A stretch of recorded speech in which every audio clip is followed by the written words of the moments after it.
परछाई एपिसोड 161। अब आगे। सुबह के 10 बज रहे थे। सुहानी अभी भी अपने बेड पर आराम से सो रही थी। युवराज ऑफिस जाने के लिए तैयार हो गया था। उसे सुहानी को अब तक सोते हुए देखकर थोड़ी हैरानी हो रही थी, क्योंकि वो सुबह 5 बजे ही उठ जाया करती थी। सुहानी को इतनी देर सोते देख युवराज के मन में ख्याल आता है कि कहीं सुहानी बीमार तो नहीं पड़ गई। ये सोचकर युवराज सुहानी के सिरहाने के पास जाता है और उसके सर पर अपना हाथ रखकर उसे चेक करने लगता है। अपने फोरहेड पर किसी का हाथ फील करके सुहानी को नींद में ही कल रात का इंसिडेंट याद आ जाता है और वो फिर से चीखते हुए उठकर बैठ जाती है। सुहानी के इस तरह चीखने पर युवराज अपना हाथ पीछे ले लेता है। आंखें खोलते ही सुहानी फिर से अपने सामने युवराज को पाती है। वो युवराज की तरफ उंगली पॉइंट करके डरते हुए कहती है, युवराज सर, आप यहाँ क्या कर रहे हो? युवराज बिना किसी एक्सप्रेशन के कहता है, वही जो कल रात नहीं कर पाया था। सुहानी डर से हकलाते हुए कहती है, तक क्या? युवराज उसी अंदाज में कहता है, तुम्हें मारने की कोशिश। कल मार नहीं पाया था ना? युवराज का जवाब सुनकर सुहानी और भी ज्यादा घबरा जाती है। वो आगे कहती है, आप मुझे क्यों मारना चाहते हो? युवराज बिना कुछ कहे एकटक सुहानी के चेहरे को देखता है। उसके इस तरह घूरने से सुहानी का डर और भी ज्यादा बढ़ रहा था। कुछ देर इसी तरह से सुहानी को देखने के बाद युवराज वहां से चला जाता है। जैसे ही युवराज कमरे से बाहर जाता है, सुहानी अपनी आंखें बंद करके एक गहरी सांस लेती है और खुद से कहती है, क्या सच में युवराज सर मुझे मारना चाहते हैं? हो भी सकता है उस रात वो साया युवराज सर को अपने साथ उस मनहूस कुएं के अंदर ले गया था। हो सकता है कि उसने युवराज सर पर वशीकरण किया हो और इसलिए युवराज सर ऐसा कर रहे हो। वैसे भी वो साया मुझे मारना ही चाहता है। कुछ घंटे बाद युवराज अपने ऑफिस में बैठे कुछ काम कर रहा था। तभी रॉबिन ऑफिस के अंदर आता है। युवराज बिना किसी भाव के उसे देखने लगता है। रॉबिन कहता है, सर, हमारे अलावा SP अर्नव और सुहानी मैडम की फ्रेंड निशा भी राघव और महेश सक्सेना के करीबी लोगों को ढूंढ रहे हैं। युवराज कोल्ड एक्सप्रेशन के साथ कहता है, लेकिन उनसे पहले राघव हमें मिलना चाहिए। रॉबिन कॉन्फिडेंस के साथ कहता है, ऑफ कोर्स सर, ऐसा ही होगा। युवराज आगे कुछ कहने ही वाला होता है, तभी उसका फोन बजने लगता है। युवराज देखता है कि उसके फोन में इंस्पेक्टर शर्मा का कॉल आया था। ये देखकर युवराज रॉबिन से वहां से जाने के लिए कहता है और रॉबिन वहां से चला जाता है। युवराज फोन उठाकर कहता है, हम। फोन से इंस्पेक्टर शर्मा की आवाज आती है। इंस्पेक्टर युवराज को कोई बात बता रहा था, जिसे सुनकर युवराज हैरान होता जा रहा था। युवराज की हैरानी उसके चेहरे से नहीं लेकिन उसकी आंखों से जरूर देखी जा सकती थी। इंस्पेक्टर की बात सुनकर युवराज नाराजगी के साथ कहता है, ये पूरी इन्फॉर्मेशन नहीं है। युवराज का मूड भांपते हुए इंस्पेक्टर घबराकर कहता है, सॉरी सर, मुझे सिर्फ इतनी ही इन्फॉर्मेशन मिली है। युवराज बिना कुछ कहे फोन कट कर देता है और खुद से कहता है, सो स्मार्ट SP सिंह, लगता है अब तुमसे मिलना ही पड़ेगा। इंस्पेक्टर शर्मा वैसे तो स्टेट गवर्नमेंट के लिए काम करता था, लेकिन वो सारी जरूरी इन्फॉर्मेशन युवराज तक पहुंचा दिया करता था और इसके बदले में युवराज उसे अच्छी खासी मोटी रकम देता था। कुछ देर पहले अर्नव अपने ऑफिस में बैठे कुछ फाइल्स चेक कर रहा था, तभी उसके ऑफिस डोर पर कोई नॉक करता है। अर्नव फाइल पर ही अपनी नजर रखे हुए कहता है, कम इन। अगले ही पल फॉर्मल कपड़े में 2 आदमी अर्नव के ऑफिस के अंदर आ जाते हैं और अर्नव के सामने रुककर अर्नव को विश करते हुए कहते हैं, गुड मॉर्निंग सर। उन दोनों की आवाज सुनकर अर्नव अपनी नज़र फाइल से हटाकर उन दोनों को देखता है। वो दोनों फॉरेंसिक डिपार्टमेंट से थे, जो होम मिनिस्टर के बेटे के केस के बारे में अर्नव से बात करने आए थे। अर्नव नोटिस करता है कि वो दोनों इस वक्त काफी परेशान लग रहे थे। अर्नव उन दोनों के चेहरे की परेशानी देखकर कहता है, हम लगता है होम मिनिस्टर के बेटे के केस के बारे में कोई डिस्टर्बिंग फैक्ट पता चली है। उनमें से एक आदमी परेशान होकर कहता है, यस सर, हमें एक शॉकिंग फैक्ट पता चला है। अर्नव को अंदाजा हो गया था कि जो नाखून उस कार से मिले थे वो होम मिनिस्टर के बेटे के ही थे। अर्नव रिलैक्स होकर कहता है, क्या वो नाखून मिनिस्टर के बेटे के हैं? सामने बैठा आदमी नर्वस होकर कहता है, जी सर, लेकिन शॉकिंग न्यूज़ ये नहीं है। उस आदमी की बात सुनकर अर्नव क्यूरियस होकर कहता है, तो फिर क्या बात है?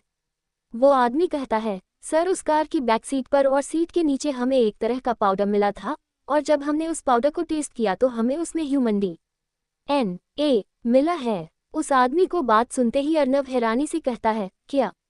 वो आदमी आगे कहता है, जी सर, और जब हमने टेस्ट किया तो वो पाउडर और कुछ नहीं ह्यूमन बोन था। ये यकीन कर पाना मुश्किल है, लेकिन ऐसा लग रहा है जैसे ह्यूमन बोन को किसी ने ग्राइंड कर दिया हो। उस आदमी की बात सुनकर अर्नव के होश उड़ जाते हैं और वो अपनी आंखें फाड़कर सामने बैठे फोरेंसिक ऑफिसर्स को देखता रह जाता है। अर्नव इतने शौक में था कि कुछ देर तक तो उसके मुंह से एक शब्द भी नहीं निकलता।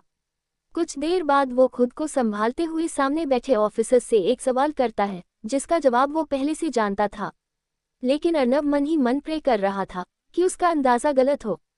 अर्नव कहता है, और उस सैंपल की DNA रिपोर्ट क्या कहती है? सामने बैठा ऑफिसर घबराते हुए कहता है, सर, वो सैंपल भी मंत्री के बेटे के DNA से मैच हो रहा है। ये सुनकर अर्नव का सर घूमने लगता है।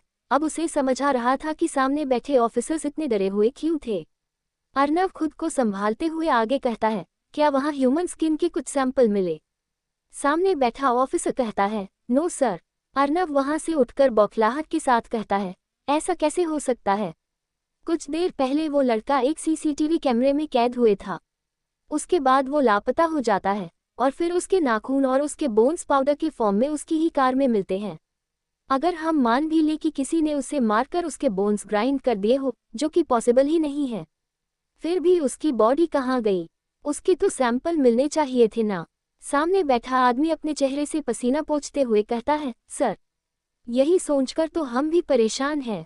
This is not possible. Arnav खुद को शांत करते हुए कहता है, ठीक है, you can go no. Arnav के कहने पर वो दोनों ऑफिसर अर्नव को विश करके वहां से चले जाते हैं। अर्नव अपना सर पकड़कर वहीं बैठ जाता है।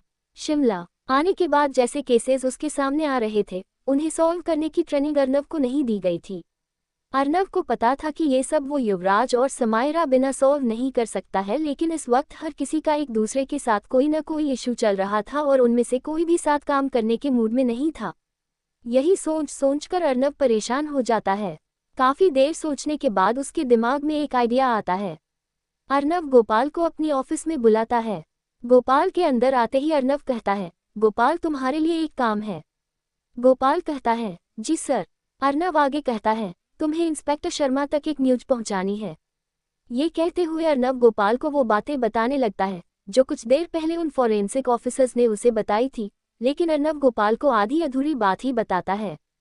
गोपाल वो सब सुनकर हैरान रह जाता है। कुछ देर तक तो उसे भी उन बातों पर यकीन नहीं होता, लेकिन उसे पता था कि शिमला में ऐसी चीजें हो सकती है। सारी बात सुनकर गोपाल क्यूरियस होकर कहता है, लेकिन सर, ये केस तो आपने अपने अंडर ले लिया है, फिर इतनी कॉन्फिडेंशियल इन्फॉर्मेशन आप इंस्पेक्टर शर्मा को क्यों देना चाहते हैं? अर्नव एक गहरी सांस लेते हुए कहता है, इसके बारे की तुम मत सोचो, बस तुम अपना काम करो। अर्नव की बात पूरी होते ही गोपाल उसे सल्यूट करके वहां से चला जाता है। गोपाल के जाने के बाद अर्नव खुद से कहता है, युवराज दीवान, अब तुम चाहो या ना चाहो, तुम्हें खुद चलकर मेरे पास आना ही होगा। अर्नव अपने काम में बहुत माहिर था। उसके पास डिपार्टमेंट की एक खबर रहती थी। उसे पता था कि इंस्पेक्टर शर्मा युवराज को सारी इन्फॉर्मेशन देता है, इसलिए उसने गोपाल को ये न्यूज़ इंस्पेक्टर शर्मा तक पहुंचाने के लिए कहा था। इसके बाद अर्नव अपना फ़ोन उठाता है और उन दोनों फॉरेंसिक ऑफिसर्स को मैसेज कर देता है, कुछ दिनों के लिए तुम दोनों अंडरग्राउंड हो जाओ। उन दोनों ऑफिसर्स के अलावा कोई भी उस केस के बारे में डिटेल से नहीं जानता था। अर्नव जानता था कि युवराज पूरी इन्फॉर्मेशन पाने के लिए सबसे पहले उन फॉरेंसिक ऑफिसर्स तक पहुंचने की कोशिश करेगा। अर्नव ने अब युवराज के सामने सिर्फ एक ही ऑप्शन छोड़ा था कि वो खुद आकर अर्नव से इस केस के बारे में बात करे। रात हो चुकी थी। अर्नव ऑफिस से अपने घर आता है। उसे उम्मीद थी कि इंस्पेक्टर शर्मा की बात सुनने के बाद युवराज फौरन उससे मिलने आ जाएगा, लेकिन ऐसा कुछ नहीं हुआ था। अंदर आते ही अर्नव देखता है कि समायरा लिविंग एरिया में काउच पर बैठी थी। उसने अपना सर पीछे टिकाकर अपनी आंखें बंद किया हुआ था। समायरा के चेहरे पर स्ट्रेस साफ दिख रहा था। अर्नव जानता था कि पिछले कुछ दिनों से समायरा ऐसा कुछ कर रही है जिसके बारे में वो अर्नव को कुछ भी नहीं बता रही थी, लेकिन हमेशा की तरह अर्नव समायरा से कोई सवाल नहीं करता। अर्नव समायरा के पीछे जाकर धीरे से उसके सर पर अपना हाथ रखकर उसका सर दबाने लगता है। अर्नव के छूते ही समायरा अपनी आंखें खोल लेती है और पीछे मुड़कर उसे देखती है। अर्नव समायरा के सामने आते हुए कहता है, अब मेरे पास तुम्हारी तरह पावर्स तो नहीं है कि तुम्हारे सर पर एक उंगली रखूं और तुम्हारा सर दर्द गायब हो जाए। हम नॉर्मल लोग सर दर्द इसी तरह से भगाते हैं। ये कहते हुए अर्नव समायरा के पास आकर बैठ जाता है। समायरा बिना किसी एक्सप्रेशन के अर्नव को एकटक देखने लगती है। ये देखकर अर्नव कहता है, तुम मुझे ऐसे क्यों देख रही हो? समायरा बिना कुछ कहे अर्नव को देखते हुए उसके आई ब्रोज के बीच अपनी एक उंगली रख देती है और अगले ही पल अपनी उंगली हटाकर कहती है, सर दर्द तुम्हें भी हो रहा था? समायरा के ऐसा करते ही अर्नव का सर दर्द चला जाता है और उसके चेहरे पर स्माइल आ जाती है।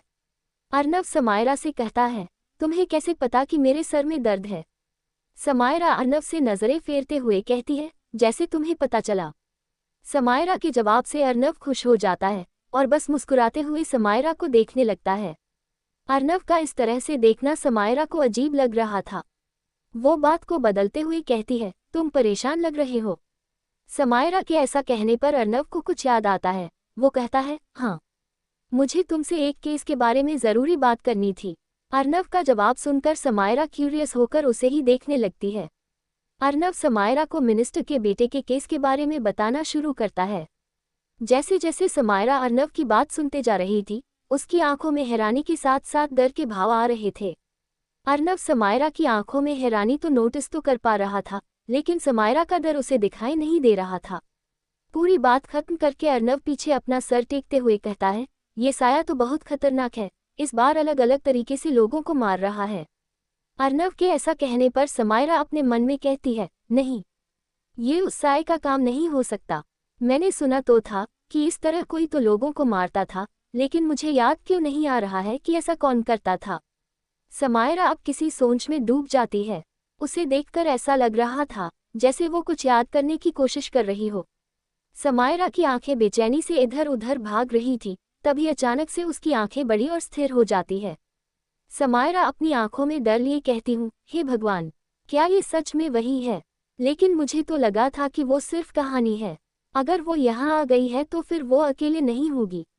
समायरा ये कह ही रही थी तभी उसे अपने कंधे पर भार महसूस होता है। तभी समायरा अपने बाईं तरफ देखती है। अर्नव अब तक सो चुका था और उसका सर काउच से फिसलकर समायरा के कंधे पर आ गया था। समायरा की आंखें अर्नव के चेहरे पर आकर रुक जाती है। वो अर्नव को प्यार और फिक्र के साथ देख रही थी। इस वक्त जो समायरा की आंखों में अर्नव के लिए था, वो कभी अर्नव के सामने नहीं आता था। समायरा को डर था कि कहीं इस केस की वजह से अर्नव उस औरत की नज़रों में ना आ जाए। समायरा अर्नव को देखते हुए कहती है, मुझे किसी भी तरह से तुम्हें उससे बचाकर रखना होगा, अगर तुम उसकी नज़र में आ गए तो।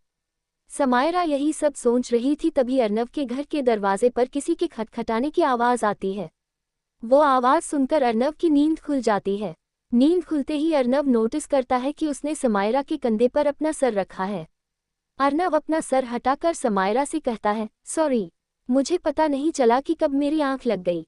समायरा अर्नव से कुछ कहने ही वाली होती है तभी दरवाजे के पास से आवाज़ आती है, अगर तुम्हारा रोमांस हो गया हो तो कुछ काम की बात कर लें।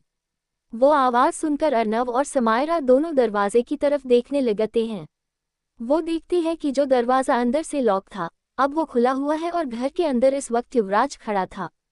युवराज को देखकर समायरा थोड़ा चौंक जाती है, लेकिन अर्नव नहीं। उसे पहले से पता था कि युवराज उसके पास जरूर आएगा, लेकिन उसने सोचा नहीं था कि वो इस तरह से आएगा। समायरा और अर्नव उठकर युवराज के पास जाते हैं। समायरा युवराज से कहती है, तुम यहाँ क्या कर रहे हो? युवराज भी उसी अंदाज में कहता है, तुम्हें ये सवाल एसपी सिंह से करनी चाहिए। मेरे यहाँ होने की वजह वो ही है। आगे की स्टोरी के लिए कमेंट कीजिए।